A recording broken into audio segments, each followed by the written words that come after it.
ரொம்ப ரொம்ப ரொம்ப ரொம்ப விவரமானவன் அப்படி ஒரு இடத்திலிருந்து வருகிறது என்பதை விளங்கிக் கொள்ள வேண்டும்.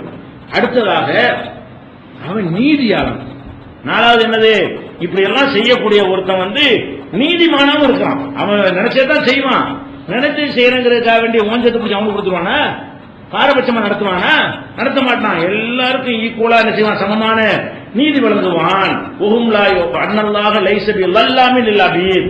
அல்லாஹ் அடியானுக்கு அநீதி செய்யறவனே கிடையாது. உனக்கு நோய், இவனுக்கு ஆரோக்கியம், நீ நினைக்கிற அநியாயம் அநியாயம் கிடையாது. அதெல்லாம் அந்த நோயை பற்றி தனித்தனியா விளக்கும் போது உங்களுக்கு புரிய வைப்போம். பொதுவா நீ என்ன விளங்கணும், இப்போதைக்கு அது ஒரு அநியாயம் கிடையாது, இது வேற ஏதோ ஒரு வகையில் நமக்கு நீதி வழங்கப்படுது, அதுலயும் நீதி இருக்கிறது. அப்ப அல்லாஹ் ஒரு காலத்துல என்ன செய்ய மாட்டான், இப்படி எல்லாம் செய்யறானே, இது ஒரு அக்கிரமமா செய்யறானோ அப்படி தெரியுமில்ல. அவன் மட்டும் நல்லா இருக்கான், நான் மட்டும் நல்லா இல்லை, அவன் எம்எல்ஏவா இருக்கான், நான் சாதா இருக்கான், மந்திரியா இருக்கான், உண்மையில்லாம இருக்கிறேன், அவன் கோடீஸ்வரனா இருக்கான், பிச்சைக்காரனா இருக்கிறேன் அப்படின்னு சொன்னா பார்த்தா அநீதி மாதிரி தெரியுது. அநீதி கிடையாது. அவனுக்கு கோடியை கொடுத்ததுனும் அநீதி கிடையாது.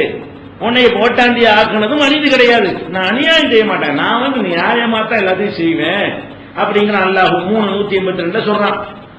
அதே மாதிரி இன்னல்லாஹலா எல்லோரும் மிஸ்கால தர்றா, அணு அளவுக்கு கூட அல்லாஹ் அநீதி இழைக்க மாட்டான். எந்த ஒரு மனுஷனுக்கு அணு இருக்குல்ல, அந்த அளவு கடுகு அளவு கூட அநீதி இழைக்க மாட்டான். இது 4:40 அல்லாஹ் சொல்லி காட்டுகிறான். இன்னல்லாஹலா எல்லோரும் நாச செய்யா, எந்த ஒரு பொருளுக்கு எந்த ஒரு பொருளையும் மனிதனுக்கு அநீதி இழைக்க மாட்டான். இது முஸ்லிமுக்கு தான் கிடையாது. எல்லோரும் ரப்புக்கு அகதா, ஒரு மனுஷனுக்கும், அவன் முஸ்லிமா இருக்கட்டும் எவனா வேண்டாம் இருக்கட்டும், யாருக்கும் அல்ல அநீதி இழைக்க மாட்டான். அப்ப அல்லாஹ்வுடைய என்ன நம்ம விளங்கணும்னு கேட்டா, இந்த 4 தன்மைகள் உள்ள ஒரு இடத்திலிருந்து நாம் இயக்கப்படுகிறோம். நம்முடைய எல்லா விதமான செயல்பாடுகளும் நல்லது கெட்டது எல்லாமே நீதியா நடக்கக்கூடிய ஒருத்தன், அதே நேரத்தில் விவரமான ஒருத்தன், யார்த்தையும் யாருடைய கருத்தையும் கேட்டு நடக்காம சொந்தமாக முடிவெடுக்கக்கூடிய ஒருத்தன், அதே நேரத்தில் நினைச்சது செய்யக்கூடிய ஒருத்தன். அப்படியான ஒரு இடத்திலிருந்து இந்த நிலைமைகள்லாம் வருகிறது என்பதை நம்ம புரிந்து கொண்டோமையானால் நமக்கு என்னவாயிரும், பெருமளவிலான குழப்பங்கள் நீங்கிவிடும். ஆனா அன்னைக்கு உங்களுக்கு சொன்ன முதல் நாள்ல நம்ம சொன்னோம், அந்த மனோதத்துவ நிபுணர்கள் சொல்றாங்க பாருங்க, அவங்க இதை சொல்லுவாங்களா? அதுல குப்பையில இருக்கான்னு சொன்னோம். இதுதான் நம்மளை உண்மையில ஆறுதல் படுத்துமே தவிர, மனோதத்துவ நிபுணர்கள் போனீங்கன்னு சொன்னா அப்ப என்ன செய்வான், அதுக்கு வேற மாதிரி ஏற்று கடவுளை நம்பாத, அப்பதான் சரியா வருமா, இல்லாட்டி சாமியாட்டு போ, அப்பதான் சரியா வருமானே தவிர, இது இறை நம்பிக்கையை, அது இஸ்லாம் சொல்லித் தரக்கூடிய வகையில் இறை நம்பிக்கையை கொண்டவர்களுக்கு மட்டும்தான் இந்த தீர்வு கிடைக்கும். என்ற தீர்வு, என்ன துன்பம் வந்தாலும் உள்ளது உள்ளபடி புரிஞ்சுக்க. இப்ப என்ன செய்ய போற, நீ என்ன செய்ய முடியும் அப்படின்றது என்ன யதார்த்தமோ அதை நீ புரிந்து கொண்டாயானால் உனக்கு ஒரு அழுத்தமோ குழப்பமோ வராது. பேசாம ரிலாக்ஸா தூங்க வேண்டியதான். அவன் ஒரு முடிவு எடுக்கிறான், சரி அவன் எடுக்கிறதா முடிவு, நமக்கு ஒண்ணும் முடியாது, தூங்குப்பா, ஒரு பெட்டிஷன் மட்டும் போடு, யாரெல்லாம் தாங்க முடியல, கொஞ்சம் கஷ்டமா இருக்கு, கொஞ்சம் பார்த்து ஏதாவது செய்யணும் போட்டு போயிட்டு இருக்கணுமே தவிர, அதுக்கப்புறம் என்ன செய்யக்கூடாது, போகலையே போகலையே போகலையே போகலையே அதெல்லாம் போயிட்டு இருக்க கூடாது. பெட்டிஷனை டெய்லி கூட போடு, அவன் கெஞ்சி எனக்கு தாங்க முடியலன்னு சொல்லு.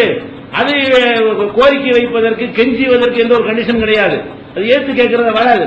நீ கோரிக்கை மட்டும் வைத்துக் கொண்டிருக்கணுமே தவிர, அதுக்கு பிறகு அது நீங்கவில்லை என்று சொன்னால் அது பெரிய இடத்து வேலை, அது ஒன்னும் நம்ம யாரையும் விமர்சிக்க முடியாது.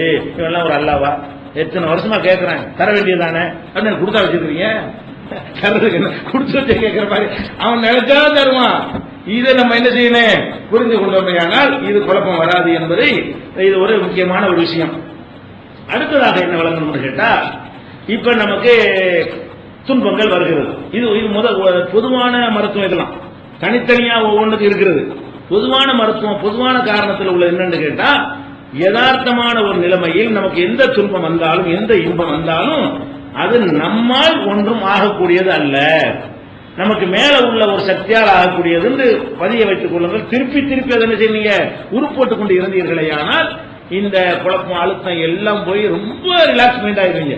ஒரு எவ்வளவு எவ்வளவு பெரிய மூளை அழுத்தக்கூடிய ஒரு பஞ்சாயத்து நடந்தாலும் சரி, நம்மளா செய்யறோம், இவ்வளவு செய்யறாங்க, பொம்பளையா செய்யறாங்க, வீட்டுல கொண்டாடி காசு தாங்க முடியலன்னு வைங்க, என்ன செய்யணும், அவளா பண்றா, இவன் ஒரு ப்ரோக்ராம் பண்ணிக்கிட்டு எதாவது என்ன செய்யறான், அவன் ஹிக்மத்தா எதை பண்றான், ஏதோ நன்மை இருக்கு, இதை சொல்லி வேலை இல்லை, சரி யாரெல்லாம் நீ நன்மைக்கு தான் செய்யற, இதை கொஞ்சம் ரிலாக்ஸ் பண்ணி விடுன்னு சொல்லி பெடிஷனை போடுங்க, போடலையா சரி அவனை ஏற்று என்ன செய்யறது, அதான போய்க்கிற வேண்டியதுதான். அந்த மாதிரி செய்யணும். ஆம்பளை புருஷன் ராஜு தாங்க முடியலையா, அதுக்கு இதேதான் மருந்து. அப்ப எல்லாத்துக்குமே ஒரே மருந்தாக இந்த மருந்து அமைந்திருக்கிறது ஒண்ணு. அடுத்ததாக இந்த மார்க்கம் நமக்கு என்ன சொல்லுதுன்னு கேட்டா, இந்த உலகத்துல நம்ம வாழ்கிறோம் இல்லையா, அப்ப நம்ம அறிவுபூர்வமா சில பதில்கள் தேவைப்படுது. இதெல்லாம் இப்ப சொன்னதெல்லாம் அறிவுபூர்வமா கிடையாது. அவன் எஜமான் நீ அடிமை கேட்டுட்டு போ, அவ்வளவுதான். அது ஒரு வகை. இருந்தாலும் இப்ராஹிம் அலைஹிஸ்ஸலாம் மாதிரி ஒரு இத்துமினான் வரணும்ல, மன நிம்மதி. இப்ராஹிம் அலைஹிஸ்ஸலாம் அல்லாஹ்வை நம்பி இருந்தாலும் எப்படி உயிராக்குவார் கொஞ்சம் புரிய எனக்கு விளக்க வேண்டு கேட்டாரா இல்லையா, அது நம்மகிட்ட இருக்கத்தானே செய்யுது, எல்லாத்தையும் இருக்கத்தானே செய்யுது. அந்த மாதிரி என்ன செய்யறது? அப்படின்னா நோயை தர்றான்னா விவரமான ஆள் வேற சொல்றீங்க, நீதியா நடப்பாண்டு வேற சொல்றீங்க. அப்ப எனக்கு நோய் அவனுக்கு நோய் இல்லைன்னா அது எப்படி விவரமா எனக்கு தெரியலையே, விவரம் தான் அதை கட்டணம் செய்யறான், எனக்கு புரியலையே, அப்படி வருது. எப்படி சந்தேகம் வரேன்? அவன் கரெக்டா தான் செய்யறான், இருந்தாலும் எனக்கு அது புரிய மாட்டேங்குது. நாங்க 2 பேரும் ஒன்னதான் கல்யாணம் பண்ணணும், அவனுக்கு 4 பிள்ளை, எனக்கு பிள்ளையே இல்ல, இது எப்படி எனக்கு நியாயமா தெரியலையே. விவரமானவங்கிறீங்க, எல்லாம் 7ங்கிறீங்க, ஆகுண்டு அங்க ஒரு ஆகும் போட்ட மாதிரி இங்க ஒரு ஆகு போட வேண்டியதானே. அவனுக்கு ஒரு ஆகுன்னு சொன்னா ஆகிருச்சா இல்லையா, எனக்கு ஒரு ஆகுண்டு பெரிய கஷ்டமா அவனுக்கு. அப்ப ஏன் இப்படி நினைப்புறமா இல்லையா? ஆனா எதிர்த்து வரக்கூடாது, எப்படி வரணும்? ஏன் அப்ப என்ன, இது என்ன சூட்சமம், என்ன இதுல உள்ள தத்துவம் என்ன? அது ஏன் பார்த்தா ஒரு அநியாயமா? அநியாயம் கிடையாதானா? பார்த்தா அநியாயம் மாதிரி ஏன் தெரியுது? அவனுக்கு மட்டும் நல்ல வாழ்க்கை துணை, இவனுக்கு மட்டும் நல்ல வாழ்க்கை துணை இல்ல, அவனுக்கு ஏன் நல்ல பொண்டாட்டி, இவனுக்கு ஏன் நல்ல பொண்டாட்டியா இல்ல, இவனுக்கு ஏன் நல்ல புருஷன், அவளுக்கு ஏன் நல்ல புருஷனா இல்ல, இவ பிள்ளையா தருதலையா இருக்கு, அவன் பிள்ளையா நல்ல சாலிகான பிள்ளையா இருக்குது, இவன் ஏன் கோடீஸ்வரனா இருக்கான், இவன் பிச்சைக்காரனா இருக்கிறான், இவன் ஏன் கண்ணு தெரியாம இருக்கான், அவன் ஏன் பார்வை உள்ளவனா இருக்கிறான். இப்படி நிறைய பிரச்சனைகளை பார்க்கும் பொழுது இந்த 4 அம்சத்துக்குள்ள வராத மாதிரி ஒரு குழப்பம் ஏற்படும். 4 அம்சம் இல்லாம அல்லாஹ் எதுக்க முடியாது, அது ஓகே. முதல் 2 ஓகே. இந்த முதல் 2 அவன் சர்வசக்தன்கிறீங்க, அது ஓகே. அவனை எதுக்க இயலாது, அதுவும் ஓகே தான். இந்த விவரமானவன் நீதியானவன்கிறீங்க, அதுதான் குழப்புது. அது தெரியல, அந்த 2 எதுக்க முடியாது. அந்த முதல் 2 டாபிக் டவுட்டே நமக்கு வராது. அவன் தான் செய்யறான், நினைச்சே செய்வான், வாயை திறக்க முடியாது, இருந்துட வேண்டியதுதான். இருந்தாலும் இந்த விவரமானவனா இருக்கும்போது அது எங்களுக்கு கொஞ்சம் புரிய வச்சா என்ன, விவரமா நீதியானவனா இருக்கும்போது எங்களுக்கு அது நீதினு புரியுற மாதிரி சொன்னா நல்லா இருக்குமே அப்படிங்கிற ஒரு இப்ராஹிம் அலைஹிஸ்ஸலாத்துக்கு வந்த மாதிரி வந்தால் தப்பு கிடையாது.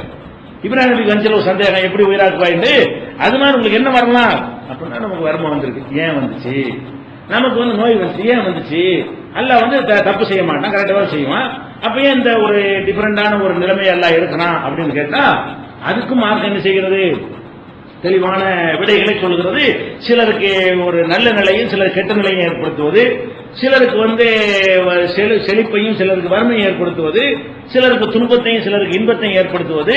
இதுக்கெல்லாம் காரணம் இறைவனுடைய ஞானத்தில் உள்ள குறைபாடு கிடையாது, இறைவனுடைய நீதியை இது பாதிக்காது, அதுல ஒரு பெரிய தத்துவமே அடங்கி இருக்கிறது என்று என்ன செய்யறான்ல சொல்லி காட்டுகிறான். இது சம்பந்தமா உள்ள விவரங்களை நாளைக்கு பார்ப்போம். எப்படி அல்லாஹ் நீதியா இருக்கிறான், அந்த குறைகள்லாம் இது நீதியா இல்லாட்டாலும் உங்களுக்கு குழப்பம் வரக்கூடாது. அநீதியாக செஞ்சா கூட என்ன பண்ண முடியும்? முதல் 2 டாபிக்ல அடிபட்டு போச்சு எல்லாமே. அநீதியா அக்கிரமமாவே அல்லாஹ் செஞ்சா கூட அதை கேட்க நம்ம யாருங்கிறேன், முடிஞ்சு வச்சுக்காத. இருந்தாலும் இப்ராஹிம் நபி மாதிரி திருப்திக்கு தான் சொல்றோம், திருப்திக்காக வேண்டி சரி அப்ப ஏன் இப்படிலாம் நடக்குது திருப்தி அடைஞ்சா இன்னும் கொஞ்சம் ரிலாக்ஸ். ஒரு 90 அளவுக்கு ரிலாக்ஸ் ஆனது என்னவாயிரும், ஒரு 95 அளவுக்கு ரிலாக்ஸ் ஆயிரும். காரணத்தை கொஞ்சம் விளங்கிட்டோம்னா, அந்த காரணத்தை மார்க்கம் சொல்லாம இருக்குதானே சொல்லி இருக்கிறது. அது இன்ஷா அல்லாஹ் நாளைக்கு பார்ப்போம். பெண்கள் போட்டு ஆட்கள் எந்திரிக்க